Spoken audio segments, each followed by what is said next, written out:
Hey everyone, welcome to The Explainer. If you spent your weekend caught somewhere between, watching Wimbledon reruns and just endlessly doom scrolling your crypto apps, you have landed in exactly the right place.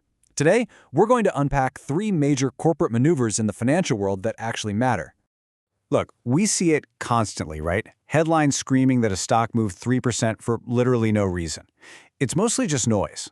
But in this explainer, instead of getting lost in all that noise, let's break down three recent stories that genuinely impact the broader financial landscape. We're focusing purely on the moves that are shaping the future. So, here's our agenda for today. 1. Coinbase and the peacetime general.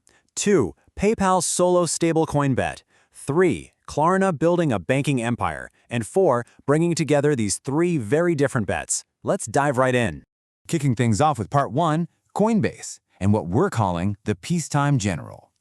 So Coinbase's chief legal officer Paul Grewal recently announced he's stepping down after about 6 years, shifting into an advisory role while Molly Abraham takes over as general counsel. And honestly, this perfectly captures the massive transformation Grewal oversaw. Think about it. Once upon a time, they were viewed as this regulatory punching bag, just locked in a high-stakes legal war with the SEC. Now, they've been completely steered away from that chaos. Today, they stand as arguably the most comprehensively regulated crypto player in the entire market. Just how comprehensive are we talking here? Well, on top of their existing core crypto licenses, Coinbase recently picked up brand new UK authorizations to offer both stock trading and derivatives. So with that grueling SC fight officially in the rearview mirror and these new international authorizations locked in, Grewal is leaving exactly when the mission he was hired for looks, well, officially accomplished. The crucial point to take away here is that it's kind of like a general who wins the war and then happily hands off the peacetime economy to someone else. The battle-tested executive steps back once things stabilize and lets the next generation step in to run the empire's peacetime economy. It makes total sense. Moving on to part 2, PayPal's solo bet in the middle of a stablecoin turf war.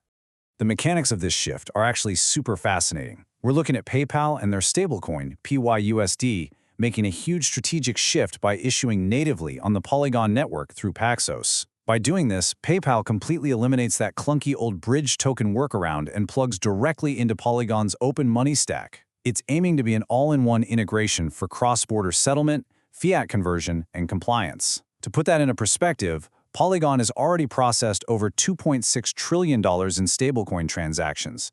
So this puts PayPal right alongside other major Polygon users like Stripe and Revolut. But we definitely need a reality check on PYUSD's actual market performance. Just look at this 32% drop. They went from a peak of $4.2 billion back in March down to roughly $2.84 billion currently. And that's even with PayPal dangling reward incentives. The volume is shrinking. So honestly, this Polygon move feels less like a victory lap and a lot more like a desperate need to get the coin actually used by the market. This drops PayPal squarely into the middle of a massive brewing stablecoin turf war. On one side, you have OpenUSD, which is basically the ultimate group project, backed by heavyweights like Visa, MasterCard, Coinbase, BlackRock, plus over 140 others. But on the flip side, you have PYUSD, the solo project. PayPal is doing the exact opposite of the market by actively doubling down on its own branded coin. It really gives off the energy that while everyone else is happily joining the group chat, PayPal is firmly, stubbornly doing its own thing. Ultimately, PayPal is betting that their massive distribution network will just beat joining a shared consortium. But here's the catch. With industry giants like Tether and Circle still absolutely dominating the market supply, the stakes for PYUSD actually catching on are rising incredibly fast. They've got to prove people actually want to use their solo product, and soon. All right, part 3, Klarna building a banking empire and playing chess while everyone else is playing checkers.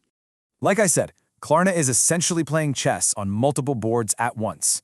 To fuel their massive growth, they use something called forward flow financing.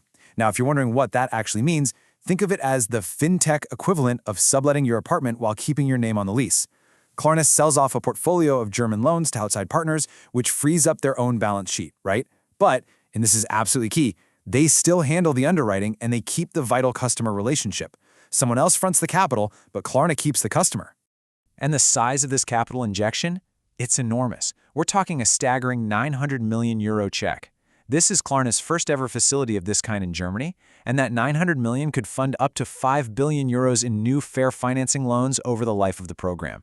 German buy now, pay later demand is clearly so strong that outside lenders are practically lining up to fund it. But you have to realize this isn't happening in isolation. This massive German financing deal dropped in the exact same week that Klarna was actively chasing a U.S. banking charter. Oh, and it's also shortly after they pocketed a massive $1.97 billion antitrust win against Google through their PriceRunner subsidiary. Klarna is aggressively diversifying its funding sources, like it's building a global fintech empire. They're making these huge capital efficiency plays in Europe while simultaneously pursuing a banking charter in the US. They are way, way more than just a buy now, pay later app. Bring us to part 4. What comes next for these 3 very different bets? So we've just witnessed 3 giants making completely distinct bets. You've got a well-regulated general letting new leaders step up at Coinbase, a solo stablecoin issuer betting against the crowd at PayPal, and an emerging global bank securing massive capital at Klarna. As you trade your Monday scaries for this newfound financial clarity, I want to leave you with a question to debate in your group chats this week. Which of these 3 fintech giants is truly making the smartest play for the future? Thanks for joining me for this explainer, and I really hope this helps you cut through the noise.